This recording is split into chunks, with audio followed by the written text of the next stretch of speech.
तो आज हम बात कर रहे हैं भारत के सबसे पुराने और शायद सबसे जटिल प्रॉपर्टी विवादों में से एक की। एक कहानी जो आस्था और कानून के बीच सदियों पुराने टकराव की है।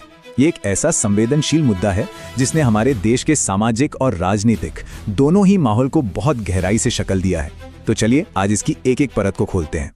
इतने बड़े सदियों पुराने संघर्ष के बिल्कुल सेंटर में है बस 2.77 एकड़ जमीन, अयोध्या का प्लॉट नंबर 583। सोचिए, जमीन का बस ये छोटा सा टुकड़ा एक ऐसी कानूनी लड़ाई का एपिसेंटर बना जिसमें इतिहास, आस्था और कह सकते हैं कि एक राष्ट्र की पहचान ही दांव पर लग गई थी। ठीक है, तो आगे हम क्या क्या देखने वाले हैं? हम सबसे पहले उस जमीन की बात करेंगे जो इस सबके केंद्र में है।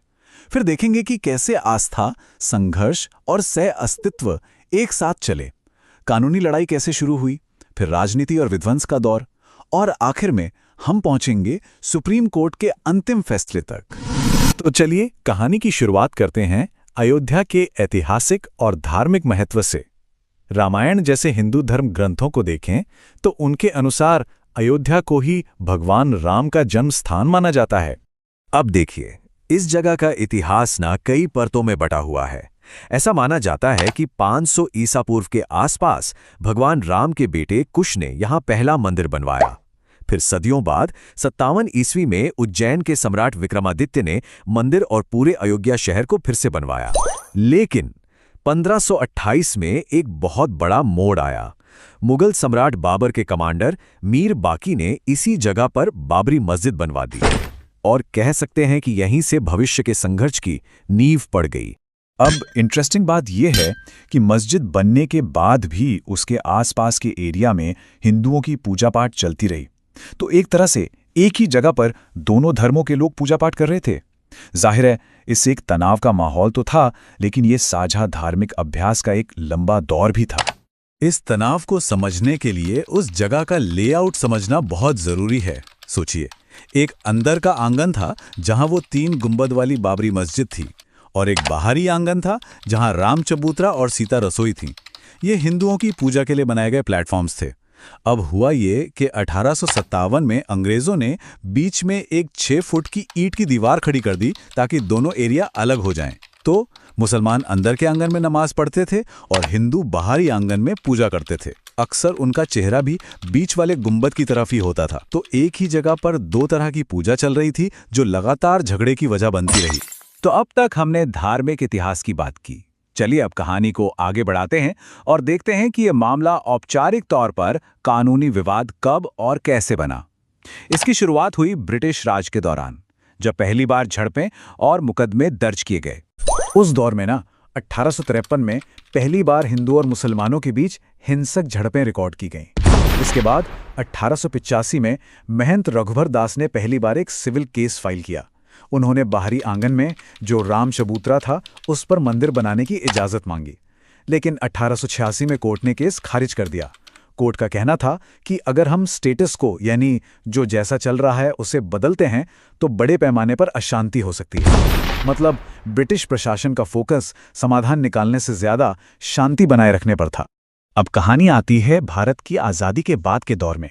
यहां से ये विवाद सिर्फ एक लोकल मुद्दा नहीं रहा, बल्कि ये एक बहुत बड़ा राष्ट्रीय राजनीतिक आंदोलन बन गया।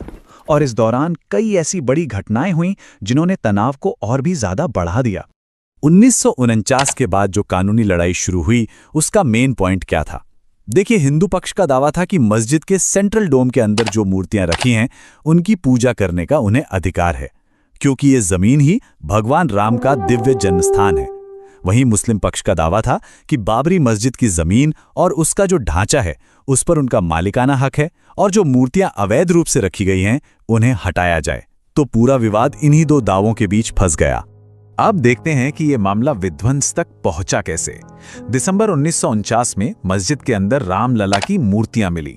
इसके बाद उस जगह पर ताला लगा दिया गया और कई सिविल केस फाइल हुए।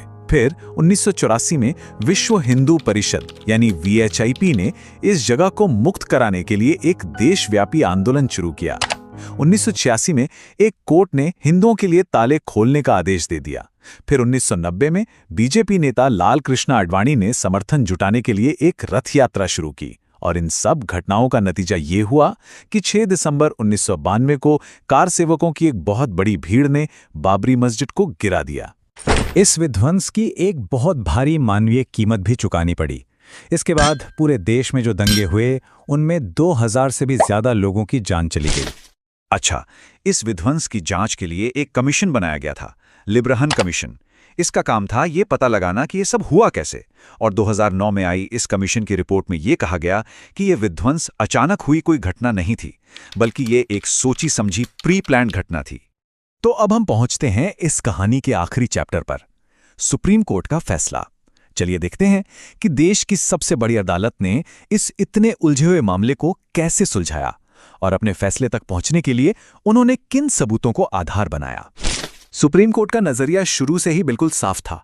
उन्होंने कहा कि हमारा काम ये तय करना है कि इस जमीन का मालिक कौन है, और ये फैसला आस्था या विश्वास के आधार पर नहीं बल्कि ठोस सबूतों के आधार पर होगा। ये एक टाइटल सूट था, यानी एक प्रॉपर्टी विवाद।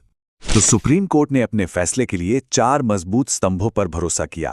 पहला था आर्कियोलॉजिकल एविडेंस, यानी पुरातात्विक सबूत। एएसआई की रिपोर्ट ने यह कंफर्म किया कि मस्जिद के नीचे एक बड़ा नॉन इस्लामिक ढांचा था। दूसरा, ट्रैवलर्स के अकाउंट्स।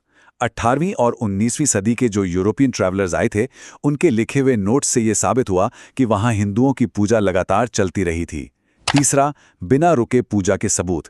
सबूतों ने दिखाया कि मस्जिद बनने के बाद भी बाहरी आंगन में हिंदुओं का कब्जा और पूजा कभी बंद नहीं हुई। और चौथा, गवाहों की गवाही।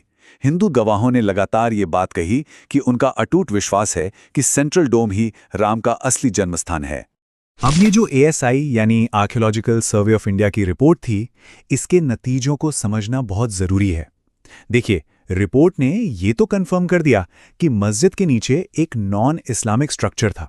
मतलब ये तो गलत साबित हो गया कि मस्जिद खाली जमीन पर बनी थी।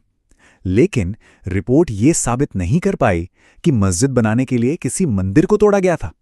और ये एक बहुत ही जरूरी कानूनी पॉइंट है। और सुप्रीम कोर्ट ने अपने फैसले में इसी बात पर जोर दिया। उन्होंने कहा, अदालत को आस्था या विश्वास के आधार पर नहीं बल्कि सबूतों के आधार पर फैसला करना चाहिए। ये लाइन उनके पूरे जजमेंट का सार है। तो फिर 9 नवंबर 2019 को आखिरी फैसला क्या आया? जो पूरी 2.77 एकड़ की विवादित जमीन थी, वो रामलला विराजमान को दे दी गई, यानी देवता को एक कानूनी व्यक्ति मानकर। जो सुन्नी सेंट्रल वक्फ बोर्ड था, उन्हें मस्जिद बनाने के लिए अयोध्या में ही एक अलग 5 एकड़ की जमीन दी गई, और जो निर्मोही अखाड़ा था, उन्हें मंदिर के मैनेजमेंट के लिए बनने वाले ट्रस्ट में जगह दी गई। तो इस तरह इस फैसले ने भारत के सबसे लंबे समय से चल रहे प्रॉपर्टी विवाद का कानूनी तौर पर अंत कर दिया। हमारे राम आ गए। सदियों की प्रतीक्षा के बाद हमारे राम आ